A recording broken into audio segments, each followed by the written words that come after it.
L'actualité du dimanche, mesdames, messieurs, bonjour, bonsoir. Le Salon Livre Paris a eu sa semaine de l'année en ce mois de mars. Pour la 39e édition, c'est l'Europe qui était à l'honneur. La ville en vue Bratislava, avec une participation de 165 000 visiteurs, 391 stands. C'était l'occasion de s'interroger sur les productions littéraires ou livresques des auteurs africains ici en Europe. Une question que nous avons eu à poser aux Européens. Est-ce que les auteurs, je veux dire les écrivains africains, aujourd'hui sont tolérés ou acceptés dans un monde francophone, aussi celui de Paris? Alors aujourd'hui les auteurs sont acceptés et certains vendent très bien. Après, comme dans le domaine de l'édition, même pour les auteurs en général, on assiste à une starification et à une réduction du nombre d'acteurs dans le monde de la culture. Et donc, ce qui fait qu'il y a certains auteurs qui vendent et d'autres pour qui c'est beaucoup plus difficile. À votre avis, ceux qui vendent, qu'est-ce qui fait vendre réellement? Aujourd'hui, ce qui fait vendre, c'est parce que c'est connu, et donc quand on va se pencher ou quand on va aller acheter un auteur, c'est qu'on en a entendu parler, et donc on va avoir confiance en cet auteur, et donc on va toujours aller acheter le dernier livre d'eux. Et c'est là où aujourd'hui c'est difficile pour les éditeurs de promouvoir les jeunes auteurs et les faire émerger sur la scène littéraire. Alors après, il y a des contre-exemples, même si jamais on prend Petit Pays de Gaël Faye qui s'est imposé assez vite. Bon, après il était connu par son métier de la chanson, mais c'est vrai que son livre s'est imposé.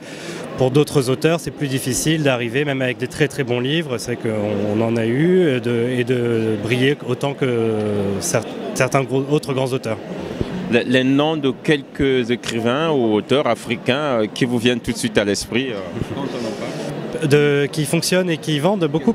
C'est toujours Mabankou et Marie Ndiaye, il y en a plein d'autres. Oui. Quelle idée faites-vous de ces auteurs africains? Je pense qu'ils ressemblent aux auteurs français. Ils sont un peu pressés. Oui. C'est d'ailleurs naturel. Mais bon, voilà. Alors, quand on dit qu'ils sont un peu pressés, on est un peu plus simple, c'est dire? Un peu pressés d'être édités peut-être, mais faut-il qu'ils aient un sujet intéressant? À mon avis, ils sont un peu auto-centrés. En fait, mon idée de la littérature africaine, c'est qu'elle est auto-centrée, beaucoup trop auto-centrée, en tout cas jusqu'à ces dernières années, avec tout un tas de choses derrière la tête, mais auto-centrée. Il faudrait qu'ils sortent un peu de leur identité africaine et qu'ils se sentent, qu'ils s'adressent à tout le monde, quoi. Et pas uniquement. Voilà, plus universel, tout simplement. Quelle idée faites-vous de production littéraire africaine? Alors, la production africaine, à mon avis, est très importante. Et en Europe, on ne connaît quasiment aucun auteur. Je pense que c'est un manque colossal. Par contre, la diversité, moi j'adore regarder un peu tous les livres qui se font aujourd'hui. Il y a beaucoup d'auteurs, contrairement même à l'Europe. Donc ça c'est important. Moi ce qui m'intéresse aussi aujourd'hui c'est la partie, on va dire, un peu plus digitale. C'est-à-dire que le papier, bien évidemment, il en faut toujours et il y en aura toujours. Mais l'intérêt du digital, c'est de permettre aussi aux jeunes de pouvoir lire sur leur téléphone ou sur leur mobile, les auteurs, et les auteurs non seulement africains, mais les auteurs européens, les auteurs internationaux.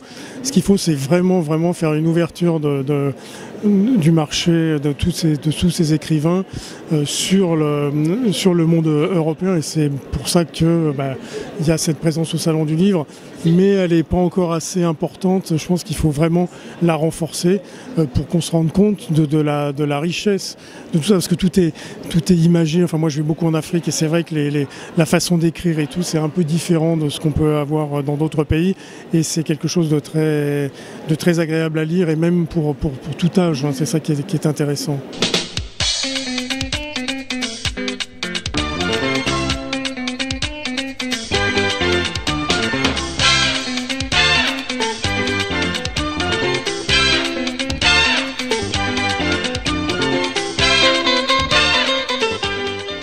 Même si officiellement le Congo n'avait pas pris quartier au Salon Livre Paris, mais les auteurs congolais, eux, ils étaient là, nous les avons rencontrés, mais également ce jeune Congolais qui affiche le patriotisme, un patriotisme assez élogieux.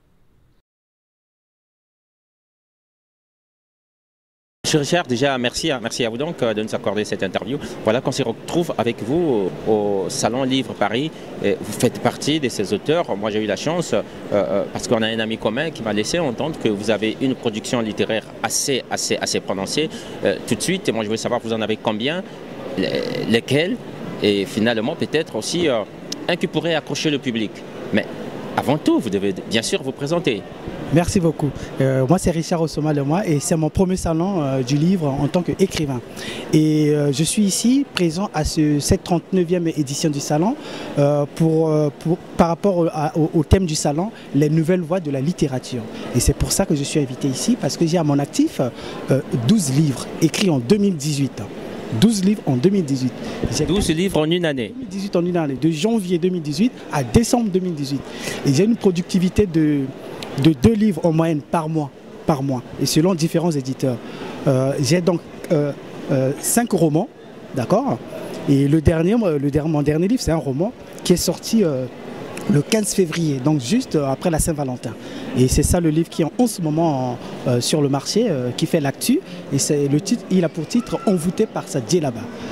C'est le titre du tout dernier, mais peut-on avoir les titres des 11 autres? Oui, alors les 11 autres, donc je vais expliquer par catégorie. Les romans, il y a Envoûté par la djellaba, Papa à quel prix, sorti le 11 février, donc juste 2 jours avant. Il y a Franchir le pas, Retourner, Intégrer puis Astreint, Guy Thomer de Blois, c'est un roman qui parle de la SAP économique et la SAP en matière d'association éducative. J'ai aussi les essais littéraires. Les essais littéraires, ce sont des essais politiques, des livres de recherche, d'études, qui sont des contributions aux solutions politiques, sociales, économiques du Congo en particulier et de l'Afrique en général. Donc j'ai Fresques congolaises, c'est un livre hommage. C'est un livre consacré à la première dame du Congo-Brazzaville, dans ses activités qui rentrent en ligne de compte de l'histoire nationale. Parce qu'une première dame d'un pays représente le pays. Et une première dame d'un pays participe de l'écriture de l'histoire nationale. Sa personnalité empathique, ses luttes contre la drépanocytose, le sida, à l'échelle de l'Afrique. Parce qu'elle était marraine de l'organisation des premières dames d'Afrique pour la lutte contre le sida, fondée à Nouakchott. Pas au Congo, à Nouakchott. C'est un essai. C'est un essai qui a 162 pages. Qui est facile à lire. Et à l'intérieur de ce livre-là, il y a aussi le rappel des premières dames que le Congo a connues. Depuis Madame Marine Sona, épouse président Massamba Deba, et jusqu'à Antoinette Sassou Nguesso, en passant par Marie-Noël Yom-Diopango, Céline Ngwabi, Jocelyne Razdam Lissouba, la Guadeloupéenne, qui est tombée amoureuse du Congo-Brazzaville. Moi, je prends comme ça à la volée. Quel est le livre que vous pouvez nous présenter ici de façon synthétique? Et pour lequel je suis au salon, c'est Envoûté par sa djellaba. C'est un livre qui fait l'actu en Europe et en Afrique. Le thème de ce salon, j'ai parlé de la nouvelle voie de la littérature pour laquelle je suis présent. Il y a aussi un premier thème, l'Europe à l'honneur. Et ce livre-là, Envoûté par la djellaba, c'est le combat d'une femme qui se bat pour son fils qui s'est radicalisé à la fois musulmane de manière expresse. Une femme d'origine caucasienne, blanche, qui rentre de chez elle à la maison, retrouve son fils habillé en djellaba qui ne le quitte plus. Et le fils revendique une foi dont il ne maîtrise pas les contours. À 21 ans, on ne connaît pas encore les mystères de la foi. À 21 ans, on ne connaît pas encore les implications d'une radicalisation. Et tout le combat de cette maman pour sauver son enfant, c'est de le ramener à la lecture des livres. C'est la lecture des livres qui a ramené Antoine, mon personnage, le fils converti, à la raison. Il a commencé à relire les romans de société sur la famille, sur l'enfance, sur l'éducation. Et petit à petit, il s'est intéressé à l'actualité footballistique.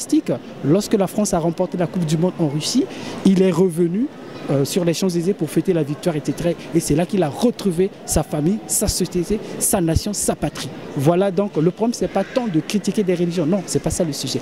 Le sujet, c'est de retrouver les repères de la famille. C'est ça qui sauve les gens et c'est ça qui monte la société vers l'avant. Est-ce que, moi je n'ai pas encore eu la chance de tomber sur vos ouvrages, je crois que vous m'en donnerez, mais la question qui me vient à l'esprit, tout de suite je me dis, 12 livres en une année, je pense que ça doit poser aussi un problème de qualité. Vous en êtes sûr? Je ne sais pas. Il n'y a pas de problème de qualité puisque c'est approuvé par le comité de lecture. Un livre, quand vous soumettez votre manuscrit, votre livre dactylographé, chaque éditeur a un comité. C'est à compte d'auteur? Oui, c'est à compte d'éditeur. éditeur, parce qu'un écrivain est coté pas par un livre édité à compte d'auteur. Non, c'est vous-même, vous payez votre livre, on vous produit, le livre n'est pas intéressant, parce qu'il n'y a pas de correction, il n'y a pas d'analyse, et il n'est pas passé à un examen. Alors que quand c'est publié à compte d'éditeur, c'est passé à un concours d'examen. Et mes éditeurs, je n'ai pas qu'un seul éditeur, hein. Les 12 livres, c'est 3 éditeurs. Il y a l'Harmattan, pour l'essai Et si on modernisait la fonction publique congolaise, l'essai qui a accompagné le recensement des fonctionnaires fait par le ministre Aimé Bininga quand il était encore en charge de la fonction publique, et pour lesquels nous on a proposé des solutions visant au contrôle régulier au sein des administrations afin de lutter contre l'absentéisme, la corruption petit à petit. Et je suis content puisque les retombées favorables de mon livre ont abouti à la création de la haute autorité chargée de la lutte contre la corruption. Voilà comment de la littérature, on peut arriver à une solution bien pour la société. Êtes-vous sûr que les gens puissent puiser dans votre ouvrage pour en arriver là? Je ne peux pas répondre. Avez-vous les éléments qui nous laissent, qui attestent que voilà, ils se sont inspirés de votre ouvrage? Le livre a été adressé. La plupart des ministres, des gens au pays ont eu connaissance de lui. Il a fait même une chronique à Télé Congo. Roman Lecaud, déjà, nous vous disons merci. Moi, je sais que vous êtes un habitué hein, du Salon Livre Paris. Vous avez vécu l'époque de livre et auteur du bassin du Congo. Vous avez vécu également, je crois, jusqu'à la dernière édition où l'Afrique avait une forte représentation à travers le pavillon Lettres d'Afrique. Aujourd'hui, on ne retrouve nulle part les deux. Bon, peut-être sauf Konaï Kolo, mais qui est là de façon privée. C'est un individu qui est là. Moi, ce que je veux savoir, quel est votre sentiment après ce que vous savez et ce que je viens de dire? Mes sentiments ne peuvent pas être les meilleurs parce qu'on ne voudrait pas descendre quand on est déjà en haut. Le souhait est de monter, de continuer à monter. À la limite, d'être stable, d'être constant. Mais quand on ne l'est pas, on est descendu plus bas et ce n'est pas bien pour un pays comme le nôtre, le Congo, qui est un pays de grande culture, et que nous soyons là réduits à ces petits mètres carrés, 9 mètres carrés, et on n'arrive pas à pouvoir s'exprimer, à faire des conférences comme on faisait avant et tout. Bon, c'est pas gai, c'est pas gai. Le souhait serait qu'on revienne à notre position initiale où même les auteurs africains qui n'avaient pas de stand à ce salon venez fêter avec nous. Ça, c'était une très bonne chose et ça faisait que notre drapeau soit hissé plus haut. Alors là, vraiment, je suis désolé. Okay. Alors Raymond, venons-en à votre actualité. Je me rends compte que vous ne vous reposez pas, vous ne dormez pas, parce que je vois une production assez régulière. La toute dernière, c'est La Canne sacrée du maître, c'est en 2 tomes, 1 et 2. Moi, tout ce que je veux savoir de façon synthétique, qu'est-ce qu'on peut retenir ou c'est quoi déjà l'histoire? L'histoire commence par 2 jeunes gens qui ont opté pour le trafic de diamants, qui vont acheter en République du Zaïre, plus précisément à Lokoville. Et ils effectuent plusieurs voyages, mais au cours d'un des voyages, il va avoir un accident au milieu du fleuve Congo et l'un d'eux va trouver la mort. Et celui qui est rescapé, il doit sa survie grâce à une femme qui faisait partie de l'équipage, qui va prononcer le nom du Seigneur du Christ en disant « Seigneur Jésus, sauve-moi, Seigneur Jésus, sauve-moi ». Et lui, il va se dire que, écoutez, pourquoi ne pas essayer cette formule qui apparemment est en train de marcher pour cette femme-là, parce que depuis qu'elle prononce ça, elle ne se noie pas, la tête est hors de l'eau. Et lui également, il va donc dire « Seigneur Jésus, sauve-moi, Seigneur Jésus, sauve-moi ». Et du coup, il est rentré dans une inconscience, et quand ils reviennent à la vie, eh ben, ils sont à la berge, secourus de justesse. Et voilà, il prendra la décision de servir ce Christ-là. Ça, c'est le tome 1 qui prend fin là, le tome 2. Et dans sa recherche, dans sa quête de Dieu, du bien, il va donc découvrir vraiment Dieu et on va lui donner une canne. Et de cette canne, on lui donnait des prescriptions et des instructions qu'il fallait suivre fermement. Malheureusement, pour un coup de rein, il a raté à ses obligations et voilà la canne. Pour un coup de rein, essayez un peu de nous expliquer. Eh bien pour une femme, et il a perdu cette grâce qui faisait le bonheur de toute l'Afrique et de toute la planète, parce que bon, plus qu'il priait, ça faisait qu'il y ait beaucoup de bien, beaucoup de progrès dans le monde et surtout au Congo. Malheureusement, ayant raté sa mission, et la canne est repartie de là où il était. Et une fiction. Une fiction, bien évidemment, une fiction. Mais qui parle d'un fait presque réel, parce que bon, j'ai assisté une fois à un culte, et un monsieur qui s'est levé et qui fait le témoignage d'avoir été dans un bateau qui avait fait naufrage, et en fait dans une pirogue qui avait fait naufrage, et lui il avait dû sa survie à une dame qui criait le nom de Jésus, et bon lui également il a fait le suivi, et voilà il avait eu la vie sauve. Et je me suis dit qu'il fallait que je crée une fiction autour de ce témoignage-là, et c'est cette fiction-là qui est là, mais le témoignage il est vrai, il est réel. Derrière ce concept, aimer le Congo, Love Congo, c'est exactement dire quoi? Alors, Aimer le Congo, Love Congo, les t-shirts ont été conçus dans le cadre d'une campagne qu'on a intitulée justement Love Congo Tolinga Ekolo. Et c'est avec une plateforme que nous gérons avec d'autres jeunes Congolais comme nous. Et nous souhaitons simplement promouvoir des valeurs patriotiques, des valeurs d'amour de la nation, de la patrie. Et voilà. Est-ce que sur la place de Paris ou peut-être dans la ville où vous êtes, est-ce que le message passe? Alors, le message passe, bien évidemment, et nos actions ne se limitent pas à la ville, justement pour la nommer, c'est Lille, où nous sommes basés. Nous menons des actions en ligne, donc nos campagnes se déroulent essentiellement en ligne. Nous n'en sommes pas à notre première action, là je crois que ça doit être la troisième. Nous en avons mené plusieurs en ligne, adressées à l'ensemble de nos compatriotes, où qu'ils se trouvent en fait. C'est ça aussi l'avantage des actions en ligne, c'est qu'elles peuvent toucher davantage de personnes. Donc voilà. Quels sont les termes, je vais dire, les aspects ou peut-être, je vais comprendre par quels moyens et comment peut-on faire aimer aux autres son pays, je dis bien son pays, lorsqu'on est à l'étranger. Qu'est-ce que vous mettez en valeur, je vais dire? Lorsque vous avez posé la question, j'ai instinctivement voulu vous répondre qu'en l'aimant soi-même d'abord. Comment on peut faire aimer les choses aux autres? C'est en commençant soi-même, ça va de soi. Donc nous, on commence par là. Ensuite, moi j'ai l'habitude de parler de notre pays comme d'un produit. Il y a une forme de désaffection autour de notre pays pour des raisons diverses. Nous, on essaie de réconcilier, particulièrement auprès des jeunes, les personnes avec le pays, en mettant en avant les aspects positifs. Et puis, je crois que la célèbre citation d'un président américain disait qu'il ne faut pas toujours se demander ce que le pays peut faire pour nous, mais ce que nous, on peut faire pour le pays, en fait. Donc, ça aussi, prôner un désintérêt parce qu'il faut restaurer ces valeurs-là. On n'aime pas un pays pour ce qu'il nous donne, pour ce qu'il fait pour nous. On aime un pays parce qu'on y est né, parce qu'il nous a porté. C'est comme si aujourd'hui je devrais demander aux enfants pourquoi ils aiment leurs parents. Ils aiment leurs parents parce que les parents leur ont donné la vie. Donc ça devrait être comme ça aussi pour les pays. C'est plutôt un travail en termes de valeurs en fait, en montrant un exemple.